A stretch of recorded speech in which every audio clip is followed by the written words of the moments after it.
Mais d'abord, cette opposition entre Paris et Bruxelles et maintenant l'Allemagne au sujet du glyphosate. Encore 5 ans, nous dit l'Union européenne. 3 ans seulement, prévient Paris. Santé publique, sort des agriculteurs, poids des lobbies. Ce sujet nous amène sur plusieurs terrains sensibles. On va en discuter dans un instant. D'abord, le point sur cette affaire avec Marie Brémaud. Pas de décision ambitieuse de l'Union européenne sur l'interdiction du glyphosate. Qu'à cela ne tienne, le président de la République décide de faire cavalier seul et se fixe 3 ans au maximum pour interdire le glyphosate. Un arbitrage très politique au sein de l'exécutif français en la défaveur du ministre de l'Agriculture, mais qui redonne le sourire au ministre de l'Environnement. Mais l'annonce suffira-t-elle pour autant à bannir le glyphosate de France? Et si oui, comment le faire? Sans doute en saura-t-on plus à la mi-décembre.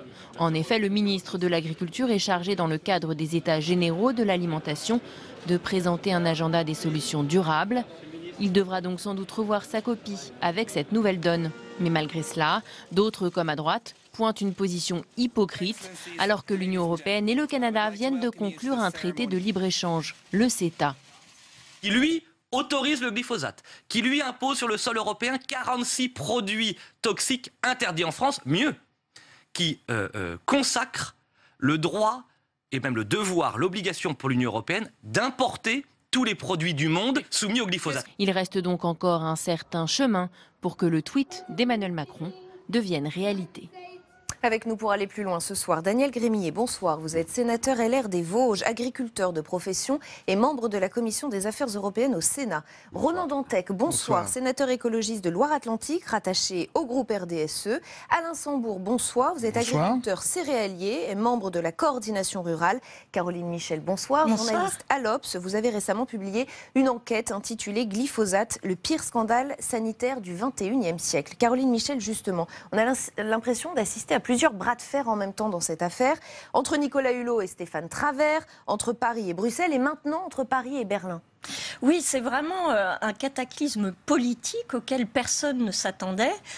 Au dernier vote, l'Allemagne s'était abstenue. Il faut savoir que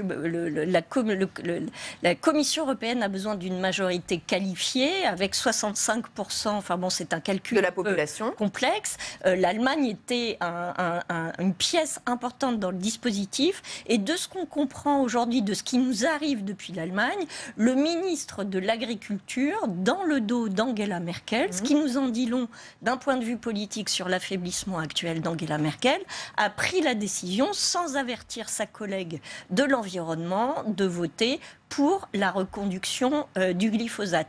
Là où c'est un coup de tonnerre politique très grave et très important pour Emmanuel Macron, c'est que visiblement, il n'avait pas anticipé, ni lui, ni sa diplomatie, cette possibilité et ce lâchage de l'Allemagne en race campagne, sans mauvais jeu de mots, pardon.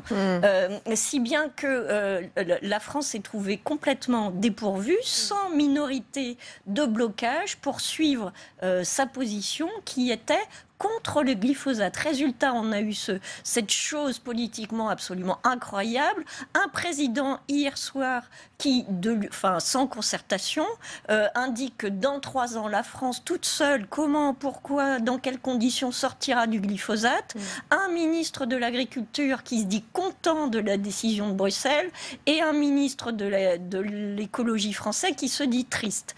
Donc, c'est vraiment tout l'inverse de l'Europe heureuse qu'on espérait. Ronan Dantec, qu'est-ce que vous inspire ce que vient de dire Caroline Michel? Je vous vois hocher de la tête. Oui, non, mais parce que je pense que ce qui s'est joué, c'est d'abord les conditions de la nouvelle coalition en Allemagne. C'est-à-dire qu'en fait, c'est pas le glyphosate le sujet. Vous pensez que c'est lié à un problème interne, un problème il est clair que la CSU avait durci le ton ces derniers jours face aux demandes du SPD pour participer à une grande coalition et qu'à travers le sujet du glyphosate, puisque Barbara Endries, la ministre de l'Environnement et SPD, à travers le glyphosate, c'est la manière dont la CSU met ses propres lignes rouges dans la construction de cette coalition. Ça peut-être, le glyphosate aura peut-être pour conséquence d'avoir des élections en Allemagne, puisque ça va rendre beaucoup plus problématique la construction de cette grande coalition.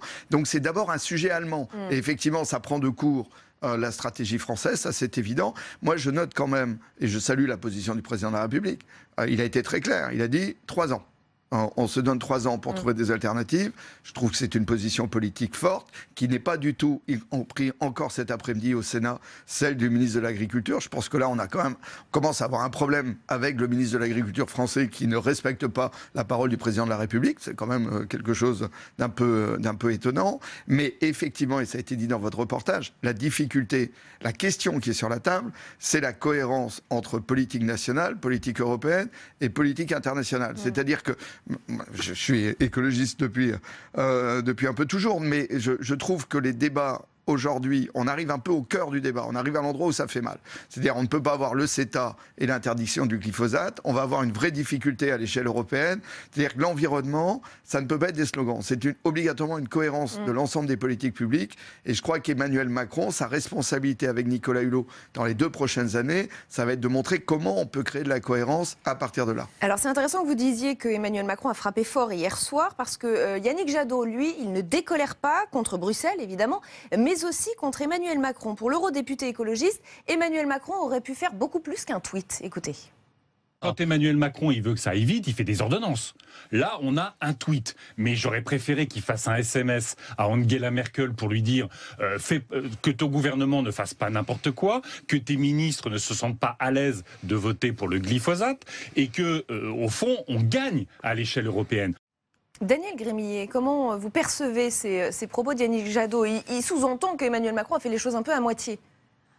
Non, je crois qu'il faut prendre le problème peut-être avec un peu plus de hauteur. J'entends mon collègue parler de la situation politique en Allemagne. Je pense que le tweet du président de la République est aussi pour essayer de caler, de recadrer ou surtout de consoler un peu notre ministre aussi, pas le ministre de l'Agriculture. Donc il y a aussi beaucoup de politique dans ce tweet. Faut être très honnête, je crois. Je crois que le gros problème, parce que n'oublions pas que la décision qui a été prise à Bruxelles, c'est une décision de prolongation de 5 ans. C'est pas une décision d'interdiction dans 5 ans. Mais qu'est-ce que vous voulez dire, qu'Emmanuel Macron recadre Stéphane Travert avec ce tweet? Je veux dire tout simplement que le ministre d'écologie, ministre d'État Nicolas Hulot, je pense qu'il aurait peut-être eu quelques tentations de quitter le gouvernement si, sur un point aussi dur, il n'avait pas obtenu satisfaction. Je vous rappelle que les débats qui étaient sur le dossier du glyphosate, alors que sur l'aspect scientifique, on n'a pas eu un élément supplémentaire depuis quelques semaines, quelques mois. Ce que je réclame en tant que politique, d'avoir d'abord l'ANSES en France, je vous rappelle, a émis un avis qui considère que le glyphosate, contrairement à ce que d'autres agences... dont une étude de l'OMS. Oui, sauf qu'il y a un gros débat. Une synthèse. C'est une synthèse de l'OMS. On va y venir d'ailleurs. On va pas faire le débat de ce soir sur ce sujet de... Non, mais toi qui l'ouvre. Oui, c'est moi qui l'ouvre.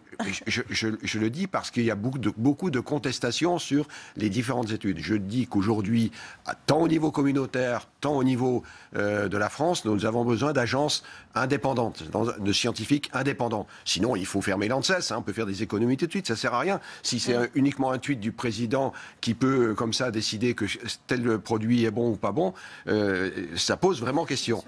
Et ensuite, la vraie question, il y a le débat de l'agriculture, n'oublions pas, parce qu'effectivement, là, on va se trouver en distorsion de concurrence avec la politique agricole. Je vous rappelle que le 26 septembre, le président de la République fait une déclaration très forte sur l'Europe et une Europe plus forte.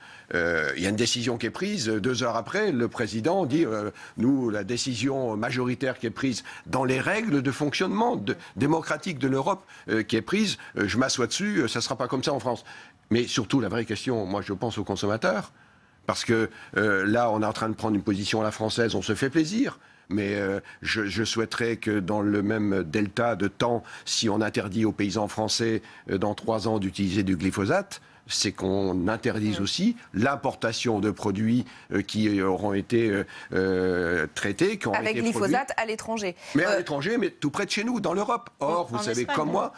Pas qu'en Espagne, en Allemagne. Ça sera en Allemagne. Juste avant d'en venir aux conséquences pour les agriculteurs, Alain Sambon, je voudrais vous faire réagir à cette position de la FNSEA qui dénonce, je cite, un présumé nationalisme d'Emmanuel Macron.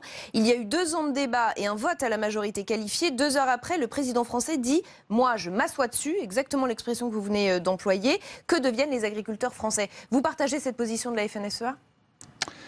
Moi, je suis surpris parce que l'agriculture se base sur la PAC, sur l'Europe depuis des années. Aujourd'hui, on a une décision, il y a eu un vote européen à respecter. Un vote, ça se respecte. Et sans concertation particulière, en 2 heures de temps, on a un ministre qui nous a, un président qui nous a dit que l'Europe c'était très important. Et là, avec un tweet, il bafoue une décision européenne. Là, il est dans le cadre des compétences nationales. Il ne fait pas quelque chose qui est interdit. Quand on parle de la nation, on est nationaliste. Attention. Effectivement, M. Macron, avec son tweet, perturbe la paysannerie française parce qu'on est habitué. Nous, avec la PAC, on obéit à la politique agricole commune. Quand on remplit un dossier, on le remplit les décisions de l'Europe. Pour une décision de l'Europe. J'utilise du glyphosate, c'est une homologation européenne. En France, on utilise des produits. Un produit, c'est quoi? C'est une substance active qui s'appelle le glyphosate et des composés, donc des adjuvants qui sont associés au glyphosate, parce que nous, on ne connaît pas le glyphosate. On connaît le glyphosate dans un produit. Mais autour du produit, il y a des décapants de feuilles, il y a des produits qui ressemblent à la lessive. Et ces produits-là, nous, on ne les connaît pas au niveau de l'utilisation. Est-ce que ces produits-là sont plus nocifs que le glyphosate? Je pose la question à l'ANSES. Je pose la question à la France, puisque c'est la France qui homologue les produits. Et quand Ségolène Royal a retiré un produit avec une substance qui était indésirable pour l'environnement, ça a été un acte français. Puisque ces produits-là qui ont été enlevés, ils ont été enlevés en France. Pourquoi? Parce qu'il y avait un adjuvant qui posait problème dans l'environnement. Mais nous, agriculteurs, on utilise des produits qui sont homologués. Quand vous allez en pharmacie, les produits qu'on vous vend, c'est les produits qui sont autorisés à la vente. Et si jamais ils ne sont pas autorisés à la vente, on les retire.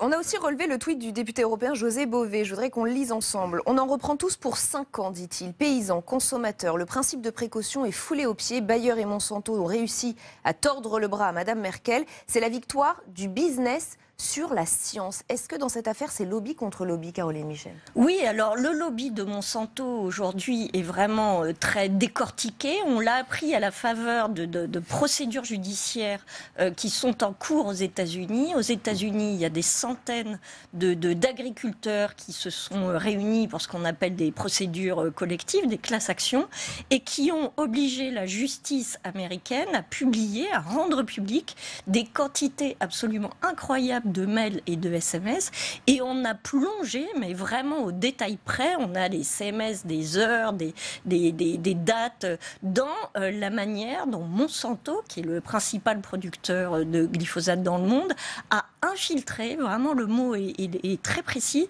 les études scientifiques, les agences sanitaires mondiales, si bien qu'on peut avoir aujourd'hui un doute légitime sur comment dire, l'objectivité de toutes les études qui nous sont fournies. Je crois vraiment qu'il faut comprendre ce scandale-là à plusieurs niveaux. C'est d'abord un échec politique parce qu'il ne va servir ni les agriculteurs français qui vont se trouver en distorsion de concurrence, défavorisés par rapport aux concurrents, mais ni aux consommateurs français qui ne vont pas savoir quand ils achètent leurs fruits et légumes s'il y a du glyphosate ou pas, parce que si ça vient d'Espagne ou d'Allemagne, il peut y en avoir. Si ça vient de France, enfin, il y en a pas. Ce sera une confusion totale.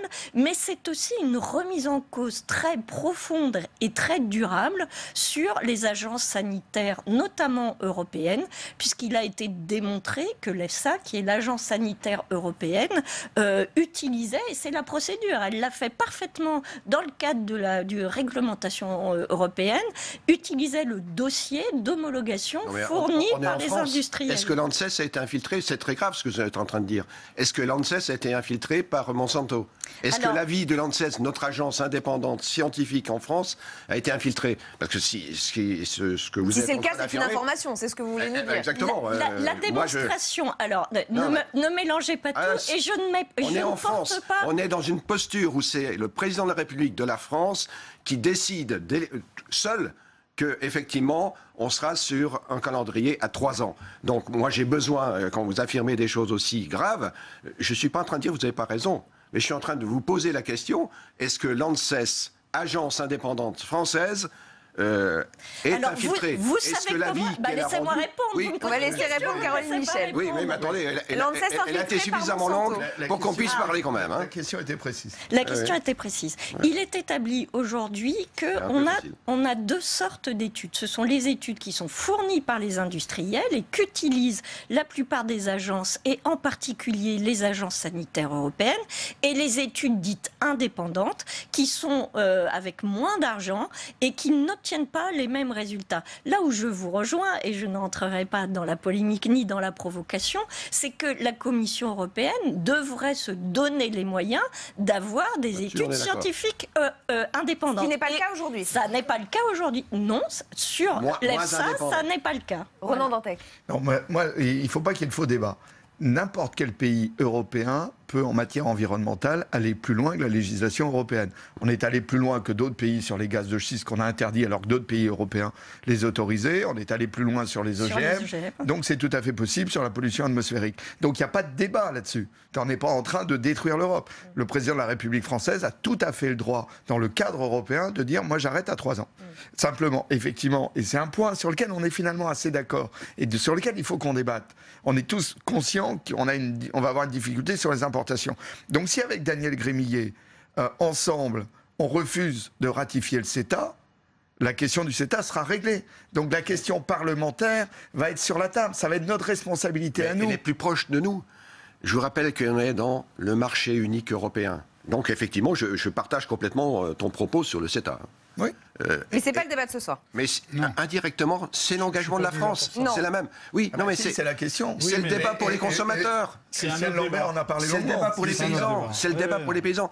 Mais le plus proche de nous, c'est l'Europe. Je vous rappelle qu'on est dans une majorité de pays européens qui ont décidé de poursuivre l'utilisation légalement sur la zone européenne pour 5 ans. Donc ça veut dire que ces pays-là, je ne vois pas comment on va pouvoir interdire d'importer de la farine venant de blé, venant d'Allemagne, de pays qui autorisent effectivement. Donc c'est une véritable distorsion. Et l'autre problème, le laps de temps. Je crois que c'est possible. Le laps de temps, 3 ans. Mon propos, il est très clair. On ne joue pas avec la santé. Et je vais vous rassurer, si le glyphosate il est dangereux pour la santé humaine, il ne faut pas attendre 3 ans, il faut l'interdire tout de suite. On ne joue pas avec la santé. Donc c'est pour ça qu'en tant qu'élu, en tant que sénateur, j'ai besoin d'agences indépendantes, d'agences scientifiques indépendantes. Mais je veux aller plus loin quand même sur le sujet-là. Parce que c'est une question aussi de fond. Il n'y a pas d'alternative aujourd'hui dans les 3 ans. L'INRA, vous avez cité dans le reportage qui était très bien fait tout à l'heure, les scientifiques français de l'agronomie en France nous disent dans les 3 ans, on est incapable de proposer un parcours parce qu'un différent. couvert de légumineuses, on n'est pas capable de planter des légumineuses en France. On va entendre Alain Sambour dans quelques instants. C'est plus la base. La base, c'est quand même le couvert végétal. Je voudrais qu'on regarde ensemble une séquence. Il y a un mois, notre journaliste Samia Dechir a suivi un agriculteur dans l'Essonne. Il s'appelle Denis Rabier et il nous décrit son usage très précis du glyphosate. Écoutez. Systématiquement, j'essaye d'enlever les mauvaises herbes mécaniquement. Après, c'est la météo qui freine. Quand on a des périodes pluvieuses, on ne peut pas travailler le sol. Les outils ne peuvent pas travailler, les tracteurs patinent, enfin ça ne va pas. Donc, quand on est vraiment acculé, on n'a plus d'autre solution, oui, on choisit glyphosate pour se débarrasser des mauvaises herbes. Mais ce n'est pas du systématique, c'est ça qu'il faudrait que les gens comprennent. C'est pas du systématique, nous dit cet agriculteur. Alain Sambour, j'aimerais vous entendre sur cette question. Est-ce qu'on peut finalement faire confiance au sens des responsabilités des agriculteurs par rapport au glyphosate ? Et effectivement, le glyphosate est utilisé depuis 1977. Depuis 1977, il y a une évolution dans les pratiques. On peut refaire la même chose avec l'atrazine d'ailleurs, et on remonte dans les années 50. Il y a eu une évolution des pratiques, il y a eu une adaptation de l'agriculteur à l'utilisation du produit. En 1977, je disais juste avant l'émission, on nous disait qu'il fallait traiter entre 3 et 12 litres hectares, avec un produit qui valait 180 francs le litre. Un agriculteur se pose la question, est-ce que vraiment c'est la bonne dose ? Donc on s'est posé la question. Il y a eu une évolution dans les pratiques. Aujourd'hui, on a de l'agriculture de conservation. Donc là, c'est effectivement un problème d'herbe au moment du semis. Vous l'utilisez le glyphosate ? Moi, je suis en suivi direct. Vous l'utilisez à quel rythme ? Moi, je suis en suivi direct. Donc j'ai des couverts végétaux. Je fais beaucoup de protéagineux et avant de semer du blé, donc dans de la févrole, dans des pois, du blé sur blé, j'applique du Roundup. Donc en fonction des herbes, si c'est des feuilles larges, je vais augmenter les doses. Si c'est des graminées, donc on travaille entre 0,3 et 1 litre hectare. Et est-ce que vous sentez que ça a un effet sur votre santé? Est-ce que vous en sentez les mauvais effets? Ces produits-là, on les utilise avant le semis. On n'est pas comme aux États-Unis, au Brésil ou au Canada, où ces gens-là, sans scrupules, je dis bien sans scrupules, utilisent le glyphosate sur des plantes en activité, du maïs, du soja, du coton. Je considère, alors moi, agriculteur français, je considère que cette pratique de mettre du glyphosate sur des plantes qu'on va récolter. D'ailleurs, la coordination rurale, la semaine dernière, va publier donc des analyses de produits qui sont faits par des agriculteurs en France sur des agriculteurs de conservation, donc qui utilisent du glyphosate depuis 77 ou 25 ans ou 30 ans. Et on a, avec bien du mal, réussi à capter du soja donc, dans les ports français, parce que toutes les portes étaient fermées, il a fallu qu'on pousse les portes. Et là, on va analyser ce soja-là pour savoir effectivement la différence qu'il y a entre du soja français sans OGM et l'OGM qui est importé à grand renfort de paquebot. Je considère que l'utilisation en France, c'est un coup de binette, d'accord ? Donc, une fois qu'on a utilisé le produit pour désherber, on ne réutilise pas le produit en végétation. Donc, c'est totalement différent l'impact sur la qualité alimentaire. Et quand on parle du soja, il faut quand même penser à la lécithine de soja qui est employée dans un tas de trucs. Est-ce qu'on a une transparence sur la lécithine de soja? Est-ce que c'est de la lécithine qui contient du glyphosate? Et je voulais rajouter une petite chose, c'est que M. Macron, quand il dit on va interdire le glyphosate, M. Macron, il se trompe. Parce qu'en France, on interdit des produits. Et je voyais, regardez, sur la publicité, là, c'est Barclay, c'est pas Monsanto. Donc ça veut dire qu'on va interdire... Si on interdit le produit actif, ça va aller tout seul. C'est bon. Mais en France, il n'y a pas de substance. On ne vend pas de substances actives, on vend des produits. Oui, mais il y a du glyphosate dedans. Quand je suis agriculteur, j'achète pas du glyphosate, j'achète un produit. Et qui viennent de Monsanto, de Bayer ou de Syngenta. Ronan Dantec, il nous reste assez peu de temps. Oui, deux choses. D'abord, on ne parle pas de 77. Moi, j'étais vice-président de Nantes Métropole en charge de l'environnement. En 2010, dans l'Erdre, on dépasse la norme de potabilité eau brute à cause de l'AMPA, qui est la dégradation du glyphosate. C'est-à-dire qu'on ne peut même pas utiliser l'eau pour la traiter, en faire de l'eau potable. C'est ça la réalité de 2010. Donc c'est pas 77. Mais Daniel Grimier n'a pas répondu tout à l'heure. La question qui nous est posée aujourd'hui, parce que des alternatives au glyphosate, il y en a. Simplement, c'est plus de temps passé, c'est de la couverture, c'est plus cher. Et donc c'est fondamentalement une question de concurrence. Daniel Grimier ne me répond pas. Parce que moi, je souhaite qu'on se mette d'accord sur le fait que le CETA, ça ne peut pas marcher. C'est-à-dire, on ne peut pas avoir une politique environnementale ambitieuse et le CETA. Et donc, c'est le modèle libéral international qui est à bout de souffle à partir du moment où on met des contraintes environnementales. Et c'est là-dessus qu'on va être obligé d'aller. Donc, est-ce qu'on accepte le CETA ou pas? C'est le cœur du sujet du glyphosate. C'est ça, le cœur du sujet. Après, en termes d'agriculture biologique, en termes de culture intercalaire de couvert végétal, y compris avec demain des revalorisations biomasse, il y a énormément de solutions. Il faut aujourd'hui que l'INRA aille non pas simplement sur des alternatives chimiques, mais d'abord des alternatives de pratique. Elles existent et je crois qu'il faut effectivement maintenant, y compris qu'on raisonne en territoire bio et pas uniquement à la parcelle. Les solutions existent, mais elles impliquent un changement complet de notre mode d'agriculture. Les produits phytosanitaires, comme le glyphosate, ont permis une extension de l'agriculture intensive qui a permis de nourrir la planète ces dernières décennies. Si on veut sortir de ce modèle, c'est possible. La preuve, plein d'agriculteurs bio se passent de glyphosate, mais ça coûte plus cher, c'est plus de main-d'œuvre, c'est revenir à des choses différentes. C'est un choix de société. C'est un choix qu'on doit faire ensemble. Oui, il faut aller au bout. Là aussi, le glyphosate a été une méthode culturelle qui a permis de diminuer de manière très importante des gaz à effet de serre.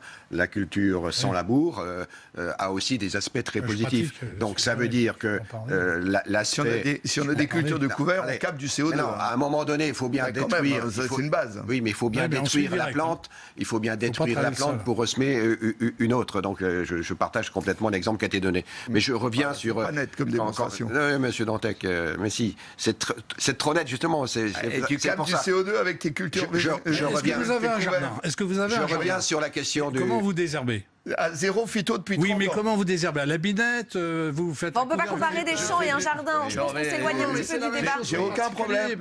Alors, je vous propose On va commencer par les particuliers et on va laisser finir les collectivités locales. On va laisser finir Daniel Grémillet, s'il vous plaît, rapidement, parce qu'il y a une autre séquence à voir. Daniel Grémillet. Monsieur Dantec, chers collègues, sur le CETA, j'ai pas de souci. Ce qui est gênant, c'est qu'on n'ait pas le courage d'aborder l'Europe, qui est tout près de nous. L'Europe, c'est une chance. Moi, je suis un Européen convaincu. Moi aussi. Donc, oui, sauf qu'aujourd'hui, on a la France qui décide seule, alors on a besoin de reconstruire l'Europe, l'idéal européen, un modèle qui répond à la fois sociétal et aux enjeux économiques de notre pays. Les principaux échanges qu'on peut avoir au niveau de l'alimentation, donc en conséquence humaine pour notre population, c'est ça qui m'importe aussi. Pour notre agriculture, sur notre balance commerciale, ce ne sont pas des échanges, certes un peu avec le Canada, mais ce qui est le plus proche de nous, c'est des échanges avec les pays de l'Union européenne qui viennent d'accepter de reconduire la production. Il nous reste quelques minutes. Avec du glyphosate. On va retrouver l'agriculteur, suivi par Samia Dechir dans l'Essonne. Cette fois, il nous explique les conséquences de cette interdiction du glyphosate. Écoutez. Les pays concurrents qui produisent des céréales, l'Ukraine, le Brésil, les États-Unis, la Russie, l'Australie, ils tournent tous au Roundup. Et voilà, on fera plus de Roundup, on aura des rendements qui vont sûrement baisser parce qu'on aura des parcelles sales. Et s'il manque du blé, c'est pas grave, on ira le chercher en Ukraine ou en Russie. Et les gens diront rien.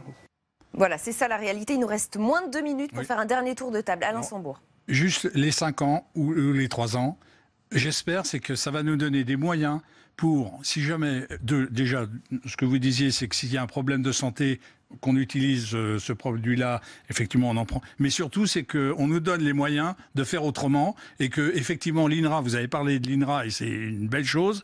J'aimerais bien que l'INRA et le CIRAD, parce que le CIRAD a travaillé dans des pays et nous, si on est en semi-direct sous couvert, c'est grâce aux gens du CIRAD.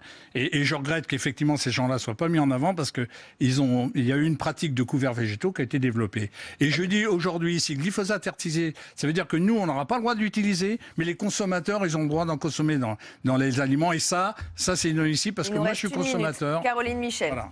Aujourd'hui, les risques sanitaires, ils existent. On a un avis du Centre international de recherche contre le cancer lié à l'OMS qui a dit c'est cancérigène probable. Donc, on n'aura jamais la preuve absolue, mais on l'a jamais eu pour des choses comme l'amiante où il n'y a pas de principe de précaution. Le tabac, on retire le tabac alors. Ronan Dantec. L'aspirine, on en parle pas. Principe de précaution. A dit l'essentiel, c'est-à-dire il faut une Europe forte. Et pour ça, il faut la confiance des citoyens européens. Les citoyens européens, ils veulent l'interdiction du glyphosate. Ils ont l'impression finalement que la technostructure européenne est au service des lobbies et de l'agro-business. Et ça affaiblit l'Europe. Ce qui s'est passé là affaiblit l'Europe. Vous laissez 20 secondes à Daniel Grémillet pour répondre. Ouais, je ne suis pas sûr que l'Europe est affaiblie. C'est la France qui se met en situation de faiblesse. Et on n'a pas traduit. On est en plein au Sénat dans la discussion budgétaire. On n'a pas traduit dans le budget 2018, alors qu'on a une position française très affirmée, la traduction financière sur la recherche. On n'a pas mis les moyens nécessaires sur le développement ensemble, de la recherche. Et on va dans s'arrêter le projet de loi de finances rectificative, un amendement On vient de prendre, pour la recherche, on vient de prendre 40 millions en 4 ans de temps à Ecophyto. Que ça a été dans la caisse commune. Et ça, c'est de l'argent qui, normalement, devait nous aider à trouver des solutions. Et c'est la fin de ce débat. Merci à tous les 4 d'y avoir participé. Les 40 millions d'Ecophyto. Dans un instant.